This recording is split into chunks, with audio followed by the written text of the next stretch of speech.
Today we move on to section 3.1, which is on polynomials. So we've talked a little bit about a polynomial before, but recall that a polynomial function is going to be of the form a sub n x to the n plus a sub n minus 1 x to the n minus 1 dot dot dot all the way down to a1 x to the 1 plus a sub 0.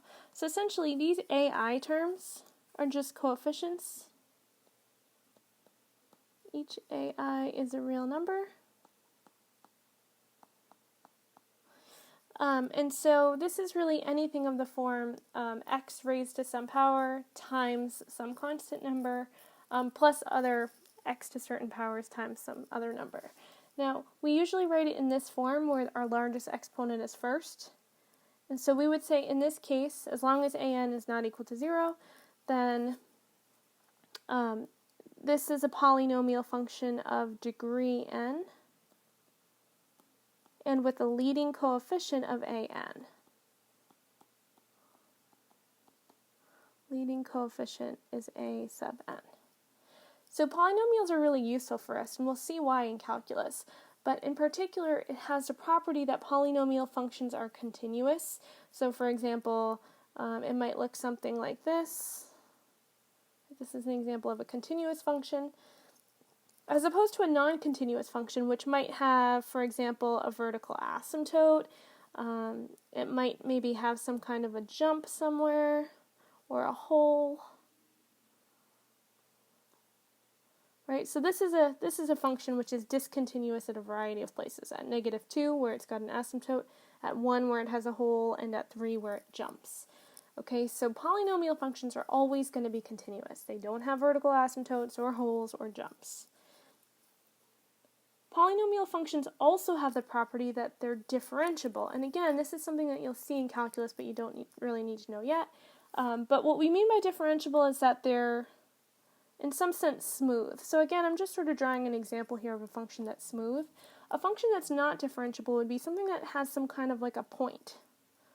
Right? If it's pointy in some way, like I have sort of a point here, it looks like at -1.5 and another one at x equals 2. Any sort of pointiness is going to make a function non-differentiable, but polynomial functions are always going to be differentiable. They're going to have this smoothness to them. Now, we can always figure out the end behavior of a polynomial with just looking at a couple of important pieces of information. For any polynomial function f of x, as the x value heads towards positive or negative infinity, the outputs of your function are also going to go to either positive or negative infinity, one or the other. And that end behavior, whether it shoots off towards positive infinity or down towards negative infinity, that's going to depend on two things. In particular, it's going to depend on that leading term. So it's going to depend on the leading coefficient,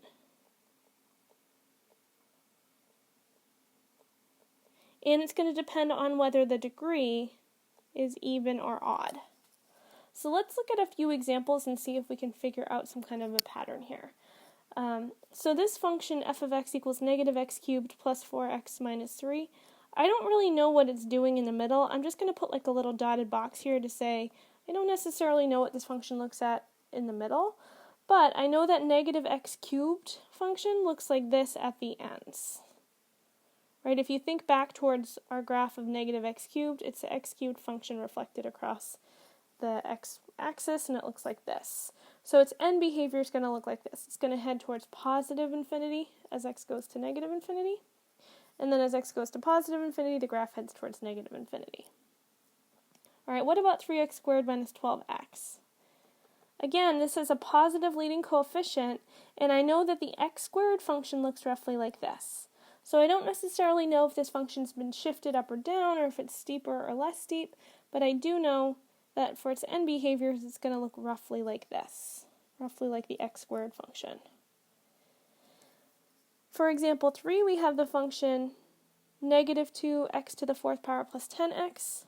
If we think about what the graph of -x to the 4th power looks like, it's sort of like a parabola but steeper, and it's been flipped across the x-axis because it's negative.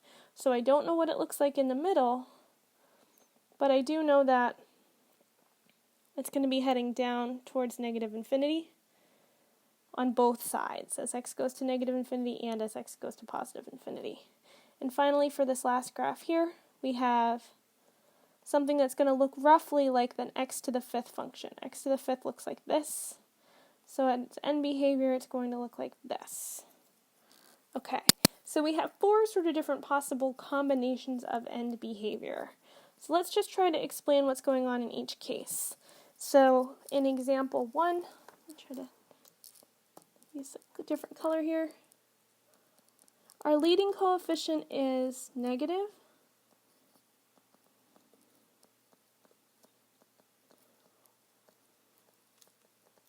And the degree is odd because it's an x cubed power, and it looked like we had there.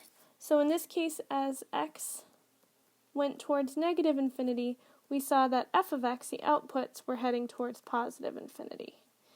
And on the other hand, as x headed towards positive infinity, the outputs f of x were heading towards negative infinity.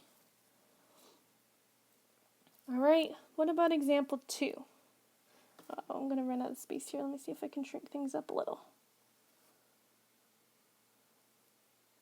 Oh, nope, don't do that. Okay, take it back. We'll do this on the next page. So in example 2, we had a function whose leading coefficient was positive and whose degree was negative. I'm sorry, whose degree is 2. That's even. Oh boy. Alright, example 2. We had a leading coefficient that was positive, and the degree is even, and it looked roughly like this, right? Which means that as x goes to negative infinity, f of x, the outputs, go to positive infinity, and as x goes to positive infinity, the outputs were also going to positive infinity.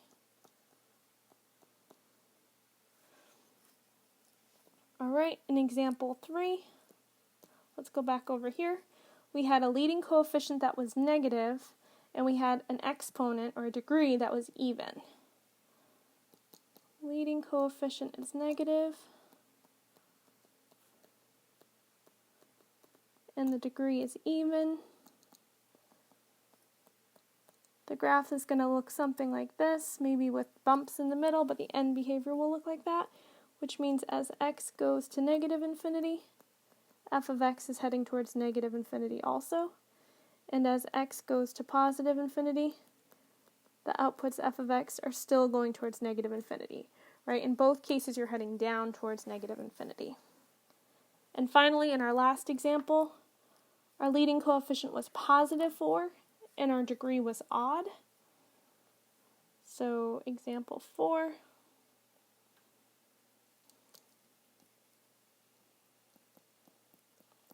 Leading coefficient is positive, and the degree is odd. This looked like an x cubed function, sort of. And so as x headed towards negative infinity, the outputs f of x were also going towards negative infinity. And as x headed towards positive infinity, f of x headed towards positive infinity. Right, now you can use this to use these same rules to try and figure out the end behaviors of different types of functions. So let's look at another example here. We're going to try to match up these 3 graphs by observing their end behaviors. Alright, in function A, we have a leading term of x cubed. It's a positive leading coefficient,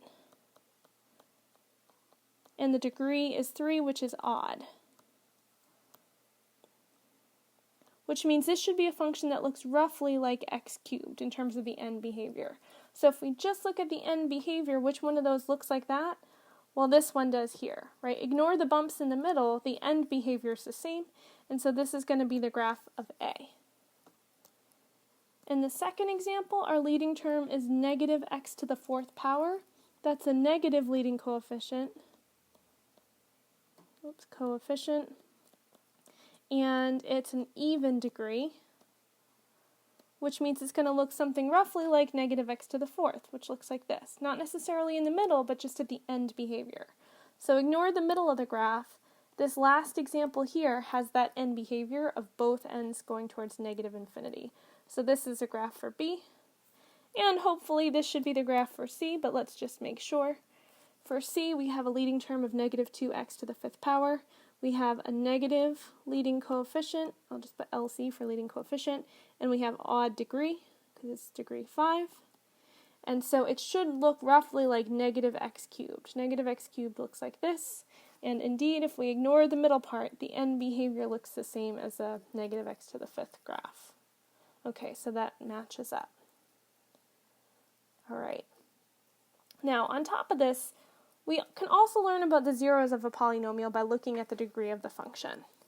A polynomial of degree n is going to have at most n zeros, meaning less than or equal to n zeros, or less than or equal to n many x-intercepts. And a polynomial of degree n is also going to have at most n minus 1 local extrema. That's local maxes and mins that we've talked about in another video. So as an example, f of x equals 5x to the 7th plus 2x to the 6th minus 12x to the 4th plus 3x plus 4, or minus 4. We can know just by looking at this first term here, this is x to the 7th power, so it has degree 7. So I know that it's going to have at most 7 zeros, at most 7 x-intercepts. And it's going to have at most 7 minus 1, which in this case would be 6, local maxes and mins. Now, if it's possible for you to completely factor a polynomial, you can count the number of zeros and determine the number of local extrema. So I'm going to give you an example here. I'm going to give you a function which has already been factored. So consider the function f of x equals x squared times x minus 1 squared times x plus 5 times x minus 8. What is the degree of this polynomial? Well, you kind of have to add them all up here. You've got an x squared, then you've got an x minus 1 squared, so that's going to give you 2 more x's. You've got an x plus 5 here and an x here. So the degree here, if you were to distribute out this whole thing, you would end up with a polynomial of degree 2 plus 2 plus 1 plus 1. 2 for the x squared, 2 for x minus 1 squared, 2 for the x, or 1 for x plus 5, and 1 for x minus 8. So this is going to be 6. Now, I also know from looking at this exactly what my zeros are going to be. I just need to set each factor equal to 0 and solve. So x squared equals 0 is going to give me x equals 0 as an x-intercept. X minus 1 equals 0 gives me x equals 1. X plus 5 equals 0 gives me x equals negative 5. And x minus 8 equals 0 gives me x equals 8. So I only have 4 solutions here. I only have 4 x-intercepts, when I know that I could have up to 6, right? But you don't necessarily have to have exactly n many zeros in a degree n polynomial. You just have to have no more than that, right? So with this in mind, I can kind of graph this because I know I have an x-intercept at 0, at 1, at negative 5, and at 8. This is not to scale, by the way.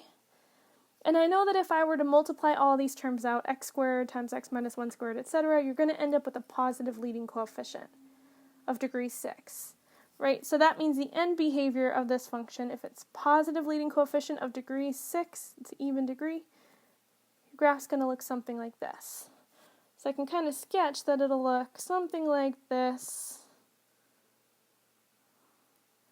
Maybe not exactly like that. In the middle, it might dip up or down a little bit further, but something roughly in this shape.